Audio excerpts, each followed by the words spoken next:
Hello ma'am. Hi అండి. Madam నిద్రలేమి సమస్య ఇదొక సమస్యే అంటారా మేడం? ఎందుకంటే అసలు నిద్రలో పోకపోతే కూడా ప్రాణాలు హరిస్తాయని మాట వింటూ ఉన్నాము. మరి మునులు, మహర్షులు వాళ్ళు నిద్ర లేకుండా యోగా, మెడిటేషన్, ధ్యానం చేస్తుంటారు. వాళ్ళు బానే ఉంటున్నారు. మన దాకా వచ్చేసరికి సమస్య ఎందుకు మొదలవుతుంది అంటారు మా? నిద్ర హ్యూమన్‌కి చాలా అవసరం అండి. ఈవెన్ మనిషి నిద్ర ప్రాపర్‌గా లేకపోతే నెక్స్ట్ హ్మ్. డే గట్ క్లీన్ అవ్వదు, మెటబాలిజం స్పీడ్ అవ్వదు అండ్ యాక్టివ్‌గా ఉండాలి. ఒక మనిషికి నిద్ర లేని వాళ్ళకి మనం నెక్స్ట్ డే రోజు మనం చూసామనుకోండి వాళ్ళకి, హ్మ్. వాళ్ళని చూసిన వెంటనే కనుక్కోవచ్చు. వీళ్ళు సరిగ్గా ప్రాపర్‌గా నిద్రపోవట్లేదు. లేదు. ఎందుకంటే హుహు. ఫేస్ డల్ అయిపోతది. అండ్ హుహు. అంటే ప్రాణం లేని జుట్టు ఎలా ఉంటది అలాగా. జుట్టంతా యెస్ మ్యామ్. పాలిపోయినట్టు అదొక కైండ్ ఆఫ్ ఇదిలో ఉంటది. హుహు. అండ్ యాసిడ్ రిఫ్లెక్టర్స్ ఎక్కువుంటాయన్నమాట. తేన్పులు ఎక్కువ రావడము, జాయింట్స్‌లో పెయిన్, స్టిఫ్‌నెస్ హ్మ్. ఒక్కటి కాదు. ప్రతి దానికండి. బరువు తగ్గాలనుకున్నారా? లేదంటే డయాబెటిక్ కంట్రోల్ చేయాలనుకుంటున్నారా? బీపీ కంట్రోల్‌లో ఉంచుకుంటున్నారా? థైరాయిడ్ కంట్రోల్‌లో ఉంచుకోవాలా? ఎనీ కైండ్ ఆఫ్ ఇష్యూ ఇవన్నీ ఇంటర్‌లింక్ విత్ 50% స్లీప్‌తో కనెక్ట్ అయ్యి ఉంది. హుహు. సో, నిద్ర చాలా చాలా చాలా ఇంపార్టెంట్. మనం తింటున్నాం. దాన్ని అరిగించాలన్నా, శరీర అవయవాలకి రెస్ట్ ఇవ్వాలన్నా కంపల్సరీ మనం 100 ఆలోచనలు పెట్టుకొని, 100 రకాల అన్ని తినేసి, రకరకాల స్ట్రెస్‌కి గురైపోయి, మన మనిషి నిద్ర లేరనుకోండి హ్మ్. ఏమైపోతది? అసలు బ్రెయిన్ కూడా సరిగ్గా పని పనిచేయదు చేయదు. మేడం ఇప్పుడు చాలా సార్లు. ఋషులనుకోండి వాళ్ళకి ఏ టెన్షన్ ఉండదు. వాళ్ళ ఆహార నియమాలు వేరు, వాళ్ళ పద్ధతి వేరు, వాళ్ళ అవును. ఏకాగ్రత వేరు. ఆ తత్వం వాళ్ళకి ఆ కైండ్ ఆఫ్ థింగ్ సరిపోద్ది. మనం హ్యూమన్స్‌కి ఎలా అంటే మన బాడీ తత్వమే వేరు. వాళ్ళలో హ్మ్. ఒక 1% కూడా మనం చేయలేం. యెస్ కాబట్టి మన మేడం అసలు. తత్వానికి మనం కంపల్సరీ స్లీప్ అనేది మ్యాండేటరీ. హ్మ్. నిద్ర బాగుంటేనే మీరు డెఫినిట్‌గా మీరు మొబైల్ చూడడం వల్లో, లేదంటే సంథింగ్ ఇంగ నాకు పగలంతా అలిసిపోయి అదే మెయిన్ ఫ్రీ టైమ్ అని చెప్పి బెడ్ ఎక్కిన వెంటనే దుప్పటి కప్పుకునే బదులు మొబైల్ ఎదురుగా పెట్టుకొని దుప్పటి లోపల పెట్టుకొని చూస్తున్నారు. ఎంత అంటే బేసికల్లీ ఏంటంటే ఓకే. మొబైల్ పక్కన పెట్టిన వెంటనే నిద్ర వచ్చే వాళ్ళకి అదృష్టం అంతే. నిద్ర హుహు. పట్టని వాళ్ళు ఎలా ఉంటారంటే మొబైల్ యూజ్ చేయరు, ఏమి యూజ్ చేయరు. కానీ విపరీతమైన కష్టం ఉంటది వాళ్ళకి నిద్ర పట్టడానికి. స్లీప్ యాప్నియా మిషన్ పెట్టుకుంటారు. స్లీపింగ్ పిల్స్ ఏసుకుంటారు. రాత్రంతా ఒక హ్మ్. ఆందోళనగా గుండె దడ వాళ్ళ గుండె దడ వాళ్ళకే వినపడినట్టు హ్మ్. ఒక ఇదిలో యెస్. ఉంటారనమాట. హుహు. మనిషి యాక్టివ్‌గా ఉండాలన్నా మెయిన్ అవయవాలండి. ఇప్పుడు తింటున్నాము, తిరుగుతా ఉన్నాం, అలిసిపోతున్నాం పగలంతా. మళ్ళీ ఎనర్జీ ఎక్కడి నుంచి వస్తది? నైట్ పడుకొని మార్నింగ్ లేస్తేనే అవును. గదా! హ్మ్. లేదంటే పగలు, రాత్రి పని చేస్తుంటే ఎక్కడి నుంచి వస్తది ఎనర్జీ? రెస్ట్ లేకపోతే. సో, హుహు. స్లీప్ చాలా ఇంపార్టెంట్. ఒకవేళ కొంతమందికి ఏ అలవాట్లు లేకపోయినా మాకు నిద్ర రావట్లేదు అనుకున్న వాళ్ళకి హ్మ్. కొన్ని డెఫిషియన్సీస్ వల్ల ఉంటాయి. ఆ డెఫిషియన్సీని ఫుల్ చేసేది ఆవు పాలు. అవునా పడుకునే మ్యామ్? ముందు ఆవు హుహు. పాలు కూడా ప్యూర్‌గా దొరకాలి. ఈ మధ్య అంతా ప్యాకెట్ పాలు యెస్ అంతా మేడం. కల్తీ వస్తున్నాయి హ్మ్. గదా! మంచిగా ఆవు పాలు ఒక మంచిగా 200 ఎంఎల్ ఆవు పాలలో పిస్తా పౌడర్ కలుపుకోండి. అవును. ఓకే. పిస్తాలో, ఆవులో చాలా సూదనింగ్ కెపాసిటీ ఉంటది. సో, కాబట్టి హుహు. మనకి డెఫిషియన్సీ ఫుల్‌ఫిల్ అవుతది. స్లీప్ కూడా చాలా బాగా పడతది. ఒకవేళ మీకు ఓహ్! కొంతమందిలో పాలు పడవు. అలాంటప్పుడు 2, 3 పిస్తాలు మనము ఓ మ త్రో ఒక 3, 4 అవర్స్ ముందు నానబెట్టేసుకొని, ఒక డిన్నర్ మనం 6, 6:30 కల్లా తినేసి 7, 7:30 కల్లా పిస్తా తిని 9:30, 10 కల్లా నిద్ర పడతది మనకి. హుహు. బేసికల్లీ నిద్ర ఏంటంటే అండి, మనం చాలామంది అంటాం ఎర్లీ స్లీప్ ఉండాలి. హ్మ్. Early early rise. డిన్నర్ గూడా హ్మ్. అయిపోవాలని జెప్పేసి. హ్మ్. ఎర్లీ స్లీప్ ఉంటేనే ఎర్లీ డిన్నర్ చేయగలుగుతాం. ఇప్పుడు మనం డిన్నర్ ఇప్పుడు 6, 6:30కి తినేసామనుకో 9:30కి నిద్రపోవాలి. ఓహ్! లేదు మీరు 7:30కి తిన్నారనుకోండి హ్మ్. 10కి అవుతది నిద్రపోవడం. 8:30కి తిన్నారనుకోండి 11కి అలా పోతది. So, yes. స్లీప్ అనేది ఎర్లీగా పడుకోవాలి. ఎర్లీ డిన్నర్ చేస్తే ఈస్ ద బెస్ట్ థింగ్స్ అనమాట. మీరు బరువు పెరగరు. మీకు షుగర్ కంట్రోల్‌లో ఉంటది. అండ్ బీపీ కంట్రోల్‌లో ఉంటది. థైరాయిడ్ కంట్రోల్‌లో ఉంటది. Everything interlink with sleep and evening dinner.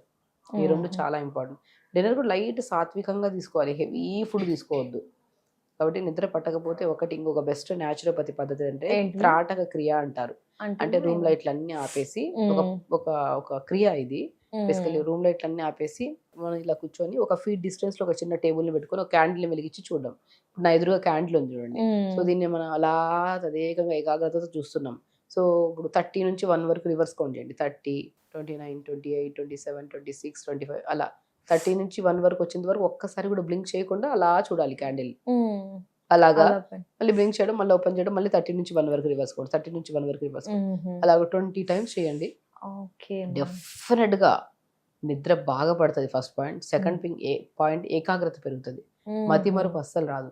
And wow! For most important thing త్రాటక క్రియ వల్ల అద్భుతం ఏంటంటే స్పెట్స్ ఉండవు మనకి. చాలా ఓకే. మందికి కంటి సమస్యలు ఎవరికి లేవు అవును చెప్పండి. మేడం. ప్రతి ఒక్కరికి కళ్ళు యెస్. యెస్. మంటలుంటున్నాయి. హ్మ్.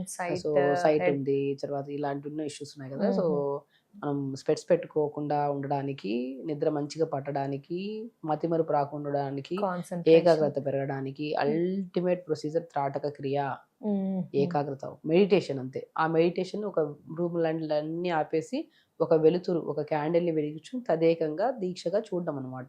10 నిమిషాలండి. Best procedure. ఇంకా మీకు ఇవన్నీ చేయలేకపోతున్నాం, ఈజీ వే చెప్పండంటే ఇంకొక బెస్ట్ వే చెప్తాను నిద్ర పట్టడానికి. చేసిన 10 నిమిషాలు 100% నిద్రపోతారు. ఏంటి మేడం అది? హార్ట్ ఫుట్ బాత్ అంటారు. పాతకాలంలో మనం బాడీ అంతా అలిసిపోయిందనుకోండి, పొలంలో పని చేసి బాగా అవును మేడం, అలిసిపోయి అస్సలు. వీక్‌గా అనిపించినప్పుడు వచ్చి వేడి నీళ్ళలో కాలు పెట్టుకునేవాళ్ళు ఇంత సాల్ట్ ఏసుకొని. మంచిగా బ్రహ్మాండంగా నొప్పులు తగ్గేవి, బాడీ పెయిన్స్, నిద్ర బాగా పట్టేదన్నమాట మనకి.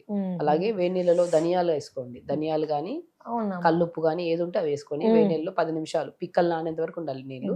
10 నిమిషాలు కాలు పెట్టుకోండి. గ్యారంటీ రాసిస్తే మంచి నిద్ర పడుతుంది మీకు. అవునా మేడం? కానీ ధనియాలు వేడి. Hot foot bath ultimate procedure అండి. ఏంటి దాని సైన్స్ ఏంటంటే అరిపాదాల్లో మనకి ఆక్యుప్రెషర్ పాయింట్స్ ఉంటాయి. నర్వ్ ఎండింగ్స్ ఉంటాయి. అవి స్టిమ్యులేట్ అవుతాయి. దానివల్ల బ్రెయిన్‌కి ప్రాపర్ సిగ్నల్స్ వెళ్తాయి కాబట్టి తొందరగా అలిసిపోతాం బాడీ, తొందరగా నిద్ర వచ్చేస్తుంది. సో సైన్స్ ఉంది ఇందులో, అండ్ పాతకాలపు టెక్నిక్, అండ్ సెకండరీ థింగ్ అన్ని ఇష్యూస్, హెడేక్ ఉందా, మైగ్రేన్ ఉందా, స్లీప్ సరిగా లేదా, వీటన్నిటికీ best procedure hot foot bath. వేడి నీళ్ళలో కాలు పెట్టుకోవడం అండ్ త్రాటక క్రియ చేయడం. అండ్ మార్నింగ్ కూడా మనం తొందర పడుకున్నాం అనుకో, ఎర్లీగా తొందరగా లెగుస్తాం డెఫినెట్‌గా. సో డైలీ యోగా కూడా చేయొచ్చు. సో 1 అవర్ యోగా చేసుకోండి. ఎక్కువ ఫైబర్ ఫుడ్స్ ఎక్కువ తీసుకోండి. అంటే బ్యాలెన్స్డ్ మీల్స్ తీసుకోండి. పాలు బాగా బ్రహ్మాండంగా పనిచేస్తాయి పడుకునే ముందు. బనానా కూడా బాగా పనిచేస్తది. అంటే కొన్ని పొటాషియం డెఫిషియన్సీ వల్ల కొంతమందికి నిద్ర పట్టదు. మెలనిన్ డెఫిషియన్సీ వల్ల కొంతమందికి పట్టదు. అమైనో యాసిడ్స్ డెఫిషియన్సీ అంటే ప్రోటీన్ డెఫిషియన్సీస్ అని, B12 deficiencies, any kind of deficiency అంటే ఈ రోజుకి రిక్వైర్మెంట్ ఫుడ్‌లో ప్రాపర్‌గా ఫుడ్ వెళ్ళకపోతే అదే డెఫిషియన్సీ. దానివల్ల కూడా స్లీప్ ప్రాపర్‌గా పట్టదు. అది పట్టాలంటే మనం చిన్న చిన్న ప్రాసెస్‌లు, హెల్తీ ఫుడ్స్, మంచి యాక్టివిటీస్ చేసుకొని, తొందరగా లేచి మల విసర్జన చేసి, యోగా చేసుకొని, టైంకి ఫుడ్ తిని, డిన్నర్ కూడా ఎర్లీగా చేసి తొందరగా పడుకుంటే ఆటోమేటిక్‌గా ఇవన్నీ చేయాల్సిన అవసరం లేదు. నిద్ర పట్టేస్తది మనకి. మేడం ఇక్కడ ఒక సందేహం మేడం. మాకు నిద్ర బెడ్ ఎక్కుతున్నాము. బట్ మనసులో బ్రెయిన్ అనేది రకరకాలుగా థింక్ చేస్తుంది. ఆ థాట్ ప్రాసెస్ ని ఆపలేకపోతున్నాం. వారికి టిప్ కానీ వాటిని ఎలా కంట్రోల్ చేయలేమన్నా? ఒకటండి ఏకాగ్రత చెప్తున్నాను కదా. ఏకాగ్రత లేకపోవడం వల్ల అంటే మరి అయిపోయిన దాని గురించి వదిలేయద్దు. వదిలేయకుండా అట్లా ఆలోచిస్తా ఉంటారు. రేపు మార్నింగ్ ఏం టిఫిన్ చేయాలా? అయిపోయిన దాని గురించి ఫీజు ఎలా వదిలేయండి. కట్టాలా? జరిగేది ఎలాగైనా మంచి జరుగుతుంది. దానికి మనం మార్నింగ్ లేచిన వెంటనే ప్లాన్ చేసుకోవాలి.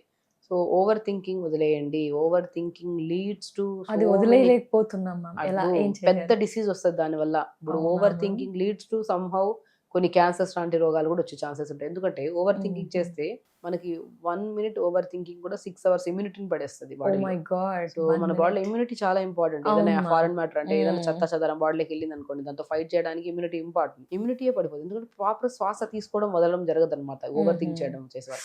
మనం కూర్చొని ఒక మూల కూర్చొని ఇలా ఉన్నాము. మనం నార్మల్‌గా తీసుకుంటున్న బ్రీత్‌కి, ఓవర్ థింకింగ్ చేసే వాళ్ళ బ్రీత్‌కి చాలా కంపారిజన్ డిఫరెన్స్ ఉంటది. ఓవర్ థింకింగ్ చేసే వాళ్ళు అలా కూర్చొని శ్వాస తీసుకోరు వాళ్ళు. అలా బ్రెయిన్‌కి ఏం లంగ్స్‌కి వెళ్ళాలి కదా. Proper oxygen, carbon dioxide exchange అయితేనే ప్రాపర్ బ్లడ్ అనేది ప్యూరిఫై అవుతుంది. అక్కడి నుంచి హార్ట్‌కి వెళ్ళి ప్రతి అవయవానికి వెళ్ళాలి. సో కాబట్టి ఓవర్ థింకింగ్ వదిలేయండి. ఇప్పుడు దానివల్ల 100 రకాల ఇంకా రకరకాల డిసీజెస్ వస్తున్నప్పుడు చిన్న థింగే కదా. ఓవర్ థింకింగ్ వదిలేయడం తప్పేముంది. వదిలేయండి. పీస్‌ఫుల్‌గా ఉండండి. మంచి ఫుడ్ తినండి. ఏకాగ్రతగా ఉండండి. త్రాటక క్రియ మీ ఓవర్ థింకింగ్‌ని కంట్రోల్ చేస్తది. కంట్రోల్ అది కూడా యూజ్ స్ట్రెస్‌ని కంట్రోల్ చేస్తది. నిద్ర బాగా వస్తది. మీ ఏకాగ్రతని పెంచుతది. Ultimate procedure. చెప్పిన ప్రతి ప్రొసీజర్ మంచిది. వెజిటబుల్స్, ఆకుకూరలు, ఫ్రూట్స్ మంచిగా టైంకి తినండి. ఇప్పుడు నేనేమంటా అంటే తింటున్నాం, ఖర్చు పెట్టకపోతే ఏమైపోతుంది? ఉండిపోతుంది లోపల. సో మనం తింటున్నాం ఫుడ్, దాన్ని బ్యాలెన్స్ చేయాలి కదా. మనం ఎనర్జీ బ్యాలెన్స్ అంటారు. తిన్నాము దాన్ని యూజ్ చేసేసేయాలి. లేదు దాన్ని ఉంచుకున్నాం అనుకో లోపల అది ఫ్యాట్ లాగా డిపాజిట్ అయిపోతుంది. లేడీస్ మేము ఇంట్లో పని చేస్తున్నాం ఇది సరిపోతుందా అంటే ఆన్సర్ ఏంటి మనం మేడం? ఓవర్‌గా ఇప్పుడు మీరు ఫుల్ కడుపు నిండా తినేశారనుకోండి, చేసిన పని ఎంత 15 నిమిషాల పని. గంట సేపు చేయాల్సిన పని 15 నిమిషాలు చేస్తే 45 నిమిషాలు అక్కడ ఆగిపోయింది కదా. సో 40 గంట అంటే ఒక ప్లేట్ మీల్ తిన్నామంటే గంట సేపు వర్కౌట్ చేయాలి. ప్లేట్ మీల్ తినేసి 15 నిమిషాలు వర్కౌట్ చేస్తారంటే సో 1/4 ఆఫ్ ద ఫుడ్ పొట్టలో ఉండిపోతుంది. ఫ్యాట్ లాగా డిపాజిట్. కాబట్టి చేయండి, తినండి, హెల్తీగా ఉండండి అంతే. బాడీని కష్టపడండి, కష్టపెట్టి. Thank you so much ma'am. Thank you అండి.